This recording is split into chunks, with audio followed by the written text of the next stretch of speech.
मनायचे शीतल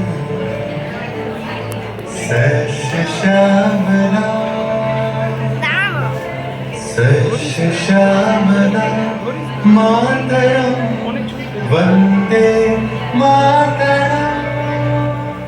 1908 সালের 11ই অগস্ট কিংসফোর্ডে বন্দে মাতরম বলার দোষে যে বালককে বেত মারার হুকুম দিলেন ব্রিটিশ সরকার, তারই পক্ষে দাঁড়িয়ে ক্ষুদিরাম বসু ও প্রফুল্ল চাকি সাহেবের ফিটেন গাড়ি লক্ষ্য করে বোমা চালালেন মুজফ্ফরপুরে।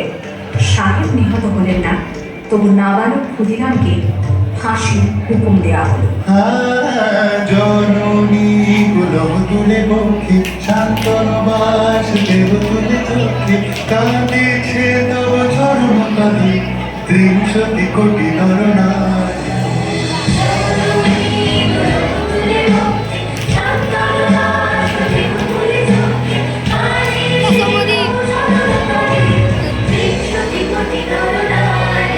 যারা স্বর্গগত তারা এখনো জানে স্বর্গের যে প্রিয়জন ঘুরিয়েছ স্বদেশ তোদের মহাদীক্ষায় সেই মৃত্যুর ফেলে সর্বযুগ যারা জীর্ণ জাতির বুকে জাগালো আশা মনের মুখে জোগালো ভাষা। আজি রক্ত কমলে গাথা আজি রক্ত কমলে গাথা মান্য খায় বিজয় মুখী দেবতা দিলি কালে মুক্তির মন্দির সমান করে কবি প্রাণ করিয়া আছে অশ্রু আছে অশ্রু জলে। 9 সেপ্টেম্বর 1915 ইংরেজদের সঙ্গে সম্মুখ সমরের স্বাধীনতা ছিনিয়ে নিতে অস্ত্র আনার পরিকল্পনা করেন যতীন্দ্রনাথ মুখোপাধ্যায়। বালেশ্বরের সঙ্গীতের মেয়ের জাহাজ থেকে সেই অস্ত্র নামাতে গেলে ইংরেজ বাহিনী তাদের ঘিরে ফেলে। বুড়িবালনের তীরে লড়াই বাঁধে বিরাট ইংরেজ বাহিনী বনাম বাঘাযতীন ও তার 4 সতীর্থদের। এককালে শুধু গোজালিঘাটে যিনি বাঘ মেরেছিলেন সেই বীর সেদিন লুটিয়ে পড়লেন। আমি হাসি হাসি পড়ব ফাঁসি দেখবে ভারতবাসী ও মা হাসি হাসি পড়ব ফাঁসি দেখবে ভারতবাসী একবার বিদায় দে মা ঘুরে আসি। 18 এপ্রিল 1918 মাস্টারকে সূর্য সেন ও তার 65 জন শিষ্য মিলে পরিকল্পনা করে চট্টগ্রামে ব্রিটিশ পুলিশের অস্ত্রাগার লুট করে এবং তারপরে মুখে আশ্রয় নেয় জালালাবাদ পাহাড়ে। এর 4 দিন পর ব্রিটিশ বাহিনী খুঁজে বার করে মাস্টারদা ও তার সঙ্গীদের। সেদিন অস্ত্রিত সূর্য ছিল সূর্য সেনের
ডিসেম্বর 1930 বিনয় বসু, বাদল গুপ্ত, দীনেশ গুপ্ত সাহেবের পোশাকে ট্যাক্সি থেকে এসে নামলেন রাইটার্স বিল্ডিং এর সামনে।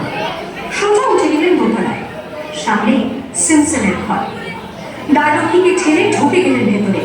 বন্দুকের আওয়াজে গর্জে উঠল রাইটার্স। লুটিয়ে পড়লেন সিমসন। এরপর রাইটার্স বিল্ডিং এর অলিন্দ বারবার গর্জে উঠল বিপ্লবীদের গুলির শব্দে।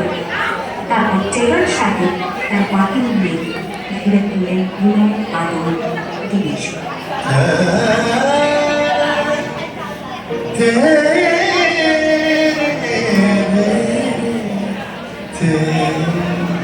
দুর্গমুখের কান্তার মূলদস্তর পারাবারহী লুঙ্গিতে হবে রাত্রি নিশীতে যাত্রীরা বসে যায়। 24শে সেপ্টেম্বর 1932 মাস্টারদা সূর্য সেনের মন্ত্রে দীক্ষিত কৃতিলতা মাঝেদার 15 জন সশস্ত্র বিপ্লবীকে নিয়ে পাহাড়তলি ইউরোপিয়ান ক্লাব আক্রমণ করে আগুন ধরিয়ে দিলেন। ভারতীয় ইতিহাসের স্বাভিমানী মহারানীদের মতো নিজের আত্মমর্যাদা অক্ষুণ্ণ রাখতে সেদিন কৃতিলতা মাঝেদার পটাশিয়াম সায়ানাইড খেয়েছিলেন ব্রিটিশ পুলিশের সামনে।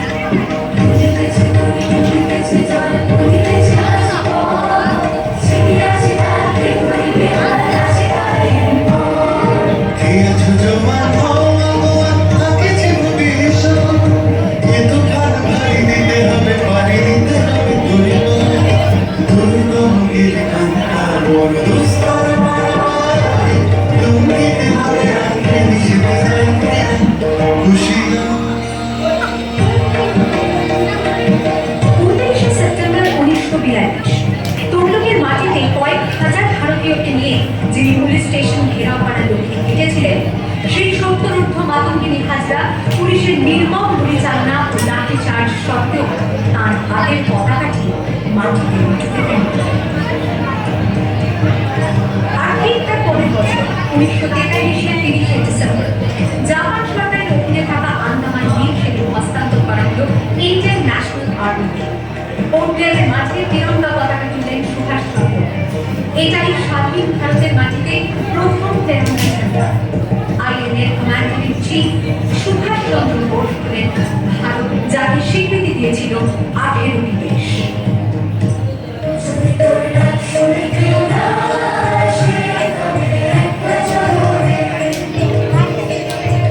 वंदे